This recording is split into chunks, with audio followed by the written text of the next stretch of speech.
Tiga partai politik besar masih memiliki elektabilitas tertinggi berdasarkan hasil survei yang dilakukan Lembaga Survei Jakarta. PDIP, Gerindra, dan Golkar masih menjadi tiga partai dengan elektabilitas di atas 10%. Kita lihat bersama bahwasanya Partai Demokrasi Indonesia Perjuangan, Partai Gerindra, dan Partai Golkar menduduki posisi tiga teratas dalam survei elektabilitas partai politik versi Lembaga Survei Jakarta (LSJ). Dari hasil survei memperlihatkan PDI Perjuangan meraih 18,6% suara, sementara Gerindra di tempat kedua dengan 16,8% suara. Selanjutnya di tempat ketiga berada Partai Golkar dengan dukungan 10,5%. Jadi dalam hal ini bisa rekan-rekan media lihat bahwasanya berikut adalah elektabilitas partai jika pemilu dilaksanakan saat ini. Jadi berdasarkan survei LSJ, jika kemudian pemilu diselenggarakan saat ini, PDI Perjuangan mendominasi dengan elektabilitas sebesar 18,6%, yang mana kemudian menjadikannya partai terkuat di antara 17 partai peserta pemilu lainnya. Selanjutnya di posisi kedua terdapat Partai Gerindra dengan elektabilitas sebesar 16,8%. Sementara itu, Partai Golkar menempati posisi ketiga dengan elektabilitas sebesar 10,5%. Survei ini dilakukan tanggal 9 sampai dengan 17 Mei 2023 di 34 provinsi yang ada di seluruh Indonesia. Populasi dari survei ini adalah seluruh warga negara Indonesia yang minimal telah berusia 17 tahun. Tim TV One mengabarkan.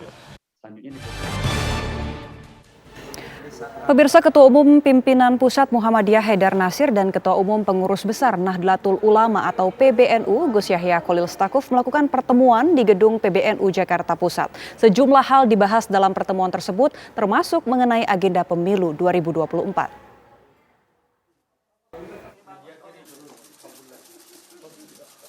Ketua Umum PP Muhammadiyah Haidar Nasir bertemu dengan Ketua Umum PBNU Yahya Khalil Stakuf. Pertemuan berlangsung santai yang menggambarkan antara PBNU dan PP Muhammadiyah rukun dan damai. Ada sejumlah hal yang dibicarakan dalam pertemuan ini, termasuk agenda pemilu 2024. Baik PP Muhammadiyah maupun PBNU sepakat untuk mengedepankan kepentingan umat yang lebih besar. Pertemuan bersifat tertutup dan kedua ormas menyampaikan joint statement atau pernyataan bersama mengenai kepentingan umat. Tadi misalnya diangkat soal kebutuhan akan kepemimpinan moral di dalam politik. Dalam politik ini perlu ada kepemimpinan moral segala sesuatu tidak hanya oleh kepentingan pragmatis. Ada kebutuhan untuk membangun strategi ekonomi bersama agar struktur ekonomi Indonesia ini menjadi lebih berkeadilan, dan ada banyak lagi hal yang saya kira akan menjadi ladang hikmah yang sangat penting bagi ulama dan Muhammadiyah bersama. Berdiskusi pertama tentang kepemimpinan moral terkait dengan pemilu 2024. Kita bersyukur bahwa kontestasi pemilu itu kan bagian dari demokrasi yang sudah sangat terbuka di Indonesia. Dan bahkan sebelum KPU membuka pendaftaran saja kan calonnya sudah bermunculan gitu ya.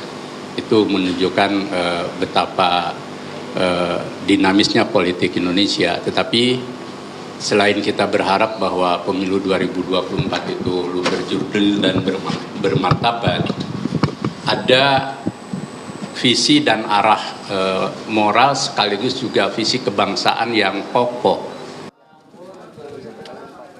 Selain Haidar Nasir, turut hadir dalam rombongan Ketua Umum PP Muhammadiyah, jajaran pengurus pimpinan Pusat Muhammadiyah, diantaranya Sekretaris Umum Profesor Abdul Mukti, Bendahara Umum Profesor Hilman Latif, beserta pengurus Pusat Muhammadiyah lainnya.